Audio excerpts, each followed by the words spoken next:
नमस्कार साथियों, हमारा आज का वीडियो प्रधानमंत्री मोदी की दिवाली के ऊपर है कि उन्होंने ये जो दिवाली गोवा में नेवी फोर्सेस के साथ मनाई है उससे क्या मीनिंग निकलता है, उसके क्या मायने हैं, उन्होंने किस किस को किस किस तरीके के संदेश दिए हैं, बड़े संदेश दिए हैं। चाहे वो भारत की जनता हो, चाहे पड़ोस में दुश्मन देश हो या फिर कोई और प्रतिस्पर्धी देश, उन्होंने किस तरीके से सिग्नल दिए हैं और जो हमारे अलाई देश हैं उनको किस तरीके का मैसेज दिया है और साथ में किस तरीके की बिजनेस टैक्टिक्स यूज हुए हैं, हम ये सारी बातें इस वीडियो में करने वाले हैं। तो 20 अक्टूबर 2025 को प्रधानमंत्री मोदी ने आईएनएस विक्रांत के ऊपर, आईएनएस विक्रांत की भी अभी हम बातें करेंगे, आईएनएस विक्रांत जो एक एयरक्राफ्ट करियर है उसके ऊपर नेवी फोर्सेस के साथ दिवाली मनाई है। ये देखिए, ये खुद जो है नेवी फोर्स के लोगों को मिठाई खिला रहे हैं। अब देखिए उन्होंने क्या क्या किया, उन लोगों के साथ खुद डिनर किया, है ना। ये सच में एक बड़ी बात है, मोरल बूस्ट करने वाली बात है। अब इस फोटो को आप बहुत ध्यान से देखिए। एक तरफ कल्चरल प्रोग्राम चल रहा है जो मोदी जी ने अटेंड किया है और दूसरी तरफ मिग 29 के उड़ रहा है उसी एयरजेट करियर से। दो चीजें एक साथ चल रही हैं, कल्चरल एक्टिविटी भी चल रही है और पावर प्रोजेक्शन भी चल रहा है। इसका क्या मीनिंग है? देखिए, यह बात सच है कि जो कल्चरल डेवलपमेंट है, किसी देश का जो कल्चर है, किसी समाज का कल्चर है, वो तभी तक सरवाइव कर सकता है जब तक कि उसके पास पावर है। अगर पावर नहीं है तो कल्चर सरवाइव नहीं कर सकता। इवन किसी भी तरीके का डेवलपमेंट सरवाइव तब तक नहीं कर सकता जब तक कि उसके पास पावर नहीं है। इनफैक्ट सच्चाई यह है कि अगर कल्चर है और पावर नहीं है तो उस कल्चर से ईर्ष्यालु जो लोग हैं उसको जल्दी से जल्दी खत्म करने की ज्यादा कोशिश करेंगे, यानी कि वो ज्यादा अनसेफ है। तो यहां पर प्रधानमंत्री मोदी ने दोनों चीजें, जो हमारा कल्चर है उसका प्रदर्शन और जो हमारी ताकत है उसका प्रदर्शन साथ साथ किया है। तो सॉफ्ट और हार्ड पावर जो है दोनों को एक साथ प्रदर्शित किया गया है कि हम सभ्य हैं लेकिन साथ में हम ताकतवर भी हैं। तो इस तरीके के दुनिया को संदेश दिए जाने जरूरी हैं। अब देखिए उन्होंने क्या क्या किया है वहां पर। उन्होंने जो सोल्जर्स हैं, नेवी सोल्जर्स हैं, उनको थैंक यू बोला है, उनको धन्यवाद बोला है। उनके प्रोफेशनलिज्म और उनका जो बलिदान है उसकी बड़ाइयां की हैं, उसको प्रेज किया है। यानी कि जो उनका वर्थ है, जो उनकी वैल्यू है, उसको उन्होंने प्रेजेंट किया है। यानी कि उनका मनोबल बढ़ाने का, उनको प्राउड महसूस कराने का उन्होंने ये मौका दिया है। इससे क्या हुआ, इससे जो उनका मोराल है, मनोबल है, वो बहुत बढ़ा होगा। भाई किसी देश का प्रधानमंत्री जब इतनी तवज्जो, इतना सम्मान दे रहा है तो वहां के लोग भी सम्मान देंगे ही देंगे। तो कोई भी व्यक्ति है उसको क्या चीज इंस्पायर करती है? उसको सम्मान, प्रेम, ये बहुत ज्यादा इंस्पायरिंग चीजें हैं। तो उन्होंने जो सेना को इंस्पायर करने का काम किया है। एक मैसेज तो सेना को हो गया, दूसरा मैसेज उन्होंने अपनी जनता को दिया, लोगों को दिया। क्या, किस तरीके का संदेश दिया? We are safe. जो पावर उन्होंने दिखाई तो लोगों में एक विश्वास जागता है कि we are safe, we are in safe hands. जो हमारा रिप्रेजेंटेटिव है उसके हाथों में हम सुरक्षित हैं। और दूसरी चीज उन्होंने, जो अभी हम आगे बात करेंगे, वी आर सेल्फ डिपेंडेंट, हम आत्मनिर्भर भी हैं। हम सेफ हैं लेकिन हमारी जो सुरक्षा है अगर वो किसी और देश के हाथ में है, जैसे सऊदी अरब है, वो आत्मनिर्भर नहीं है, चाहे कितना भी डेवलप्ड हो, उसकी जो सुरक्षा है वो अमेरिका के हाथों में है। जापान की सुरक्षा अमेरिका के हाथों में है, लेकिन हमारी सुरक्षा हमारे ही हाथों में है। हम सेफ हैं, हम आत्मनिर्भर हैं सुरक्षा के मामले में। और उन्होंने एक मैसेज जनता को यह दिया कि वी कैन डू। जब उनका कार्यकाल शुरू हुआ था तो उन्होंने आत्मनिर्भरता की बात कही थी। उस समय चाहे उनके विरोधी हो, चाहे निष्पक्ष लोग भी हो, तो उनको यह फील जरूर आया था कि यह कैसे होगा। पर उन्होंने आज, अभी जो हम आगे बातें करने वाले हैं उससे यह पता चलेगा, उन्होंने जो मैसेज दिया है कि वी कैन डू, कि हम कर सकते हैं। अगर हम ठान लें, हमारा निश्चय अगर दृढ़ है तो हम कर सकते हैं। तो यह एक बहुत बड़ा मैसेज है। तो उन्होंने आत्मनिर्भरता का मैसेज दिया, उन्होंने सुरक्षा का मैसेज दिया। अब आगे चलते हैं। एक बहुत महत्वपूर्ण बात यह है कि जब आत्मनिर्भर कोई व्यक्ति होता है, पावरफुल कोई व्यक्ति होता है, तो प्राइड की भावना आती है ना, एक गर्व की भावना आती है, एक स्वाभिमान की भावना आती है। तो साथ में उन्होंने लोगों में प्राउड की भावना भरी है और क्योंकि वो खुद गए हैं तो इससे एक रेस्पॉन्सिबिलिटी का भाव भी लोगों में जागता है कि जब हमारा प्रधानमंत्री जो इतने बड़े पद पर है वो जब ऐसा करता है तो हमें क्यों नहीं करना चाहिए। तो रिस्पॉन्सिबिलिटी का भाव जो है, कॉन्फिडेंस जो है, प्राइड का जो भाव है जनता में उन्होंने इस तरीके से भरने का काम किया है। अब ये तो हो गए जनता को और नेवी को संदेश देने का तरीका। उन्होंने साथ में और क्या किया है, जो दुश्मन देश है पाकिस्तान उसका नाम लेते हुए उन्होंने उसके स्लीपलेस नाइट की बात कही कि उसको नींद नहीं आएगी। तो उन्होंने क्या किया कि दुश्मन है जो उसका मोराल गिराने का काम किया है। जब प्रधानमंत्री खुद मैसेज देता है तो दूसरे देश का ध्यान जाता है कि उसने क्या किया है। तो कोई भी लीडर जो है वो क्या करता है, अपनी सेना का, अपने लोगों का मनोबल बढ़ाता है और दुश्मन जो देश है, दुश्मन जो भी है उसका मोराल गिराता है। तो यहां पर मोदी ने, प्रधानमंत्री मोदी ने अपने लोगों का, अपने फोर्सेस का मोराल बढ़ाया है और पाकिस्तान जैसे देश का मोराल गिराया है। अब यहां पर उन्होंने पाकिस्तान का नाम तो लिया, लेकिन ऐसा नहीं है कि यह पाकिस्तान तक सीमित है। जो और दुश्मन देश हैं जैसे चीन है, चाहे अभी उसका बर्ताव ठीक हुआ हो, लेकिन जो उसकी हरकतें रही हैं, या अमेरिका का जो प्रेजेंट दुश्मनी वाला व्यवहार है, यह संदेश उन लोगों को भी जाता है। यह संदेश जाता है कि we are prepared, we have enough resistance to combat, to counter any power in the world. तो इस तरीके के जो मैसेज हैं वो प्रधानमंत्री मोदी ने दिए हैं अलग अलग लोगों को, और ना केवल दुश्मन देशों को बल्कि अपने जो अलाइज हैं, जैसे कि जो भूटान है, जो अभी साइप्रस के साथ युद्धाभ्यास किया या फिर फिलीपींस के साथ किया था। यह मैसेज उन लोगों को भी है कि हम ट्रस्टवर्दी तो हैं ही हैं, जो छोटे देश के साथ युद्धाभ्यास करने के लिए आए हैं, हम साथ में ताकतवर भी हैं। इससे जो अलाइज होते हैं वो विश्वास कर पाते हैं। देखिए, जब तक किसी व्यक्ति के पास ताकत नहीं है उसकी अच्छाई की लिमिटेशंस होती हैं, वो एक हद तक ही अच्छाई कर पाता है। लेकिन कोई व्यक्ति अच्छा है, साथ में पावरफुल भी है, तो उसकी अच्छाई की सीमा नहीं रहती। तो इसी तरीके से भारत ने अच्छाई और पावर दोनों का संदेश अपने अलाइज देश को दिया है। अब यहां पर देखिए एक चीज और इन्वॉल्व हो जाती है, जो छोटा देश है, जो आत्मनिर्भर नहीं है, वो उसे हथियार भी चाहिए होंगे, उसे साथ भी चाहिए होगा। तो यहां से जो है बिजनेस भी बढ़ता है किसी देश का।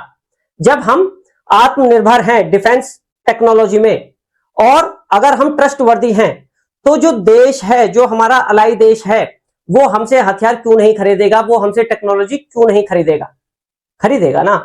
तो ये बिजनेस टैक्टिक्स भी हैं।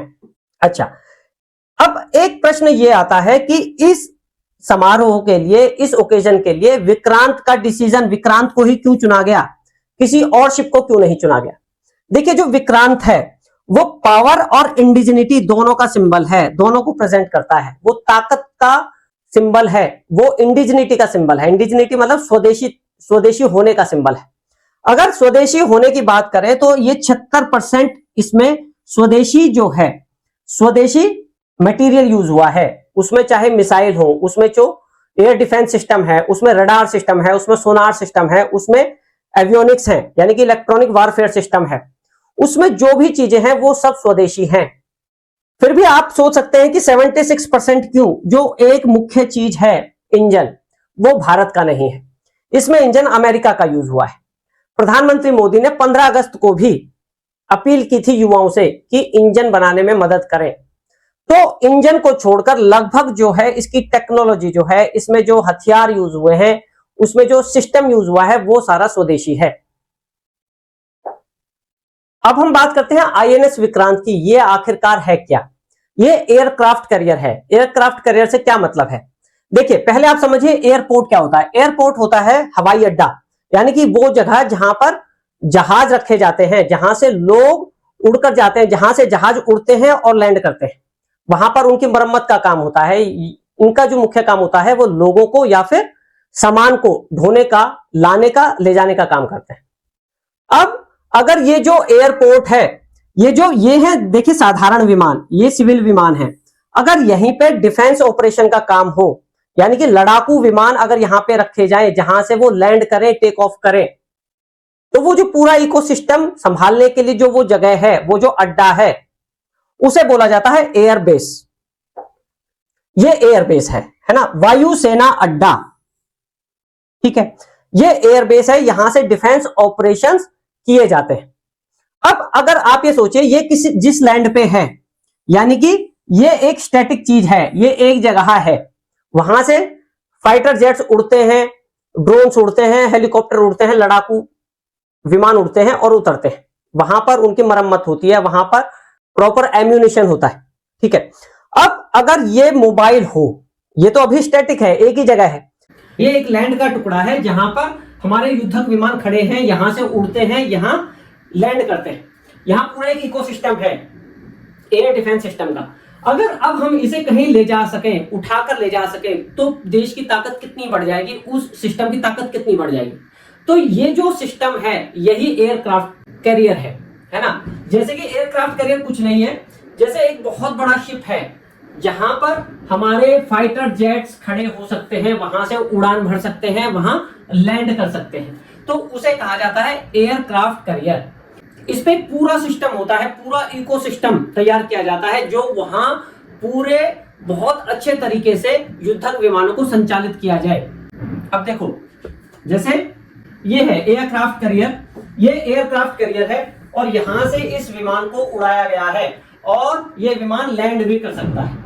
यानी कि जो एयर बेस है, हम उसे उठाकर उसे मूव कराते हुए सी में, सी की बात है, लैंड की बात नहीं है, सी में कहीं भी ले जा सकते हैं, क्योंकि वो जो शिप है वही तो है वो जगह, उसकी जो साइज है, उसका शेप है, इस तरीके से तैयार किया जाता है जहां विमान, युद्धक विमान लैंड कर सकते हैं और वहां से टेक ऑफ कर सकते हैं। तो ये होता है एयर जेट कैरियर।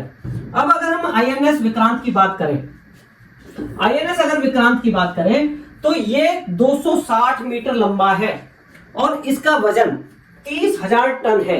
खाली वजन, खाली यानी कि एम्प्टी, अगर उसमें कुछ ना भरा हो, वो केवल शिप है, तो उसका वजन है 30,000 टन। और जब उसमें और चीजें और इक्विपमेंट लगा दिए जाएंगे, एयरक्राफ्ट कैरियर वहां लगा दिए जाएंगे, डाल दिए जाएंगे और सारा सिस्टम तैयार हो जाएगा कि वो युद्ध कर सके, तो उसका वजन हो जाता है 43,000 टन, 43,000 टन।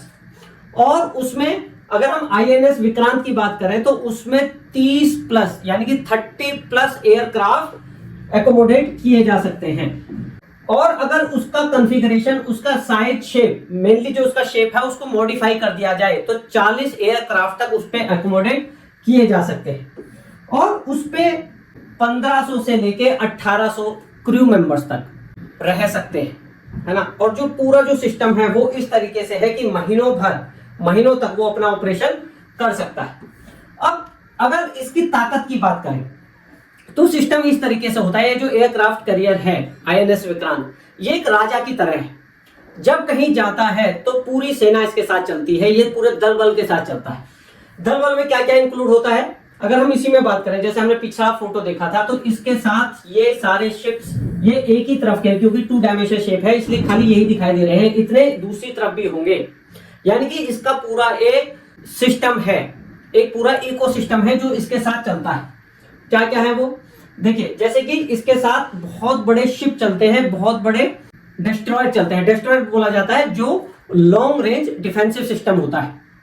जो शिप्स होते हैं वो बहुत भारी भरकम शिप्स चलते हैं जो बहुत दूर से 400-500 किलोमीटर दूर से इसकी रक्षा कर सकते हैं। उसमें पूरा रडार सिस्टम, पूरा डिफेंस सिस्टम होता है, उसमें मिसाइल्स लगे होते हैं हैवी जो 400-500 किलोमीटर दूर से इसकी रक्षा कर सकते हैं। तो इस तरीके के दाएं बाएं इसके डिस्ट्रॉयर चलते हैं। और डिस्ट्रॉयर के साथ मीडियम साइज के शिप्स भी चलते हैं जो इसी तरीके से पावरफुल होते हैं, उन्हें बोला जाता है फ्रिगेट, जिसमें अपने रडार सिस्टम, मिसाइल सिस्टम लगे होते हैं। तो उसके साथ डिस्ट्रॉयर चलेंगे, फ्रिगेट्स चलेंगे और उसके साथ साथ सबमरीन चलती है। अंडर वाटर एस्कॉर्ट भी उसे दिया जाता है, जिससे कि नीचे से कोई पनडुब्बी उस पर हमला ना कर सके, उससे आती हुई कोई मिसाइल, कोई टॉर्पिडो उस पर हमला ना कर सके। यानी कि उसके साथ बड़े शिप्स चलते हैं, मध्यम साइज के शिप चलते हैं और सबमरीन चलती है, जिसमें पूरा डिफेंसिव और ऑफेंसिव सिस्टम लगा रहता है।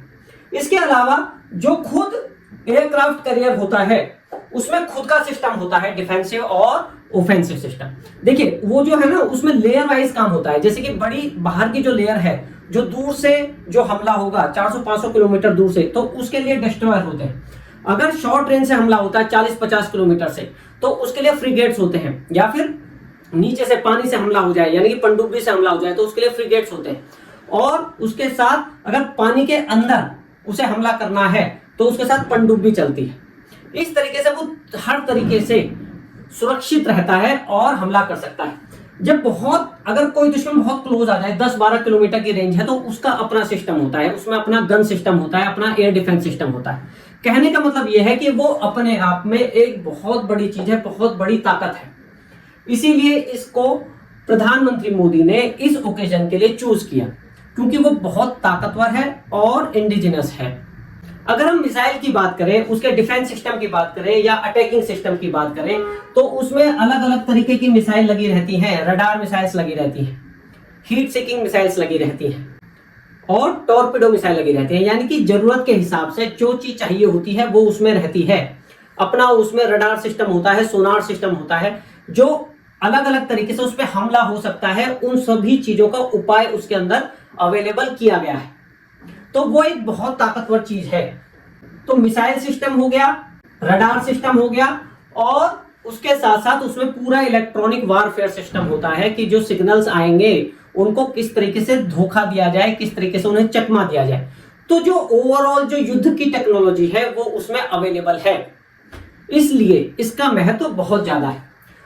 अगर हम बात करें कि मोदी ने ओवरऑल क्या मैसेज दिया है ना, दिवाली भी मनाई, कल्चरल इवेंट किए उन्होंने, यानी कि हमारा भारत का जो कल्चर है उसे प्रेजेंट किया, और उसके साथ साथ सैनिकों का मोराल बढ़ाया, लोगों का मोराल बढ़ाया, हमारा कल्चर प्रेजेंट किया, और ताकत और जो हमारी कैपेबिलिटीज हैं, मिलिट्री कैपेबिलिटीज हैं, उनका प्रदर्शन किया, जिससे कि हमारे दोस्त और हमारे दुश्मन दोनों को ही मैसेज दिया जा सके। तो यह था हमारा आज का वीडियो। अगले वीडियो में फिर हम किसी और महत्वपूर्ण टॉपिक के साथ प्रस्तुत होंगे। धन्यवाद।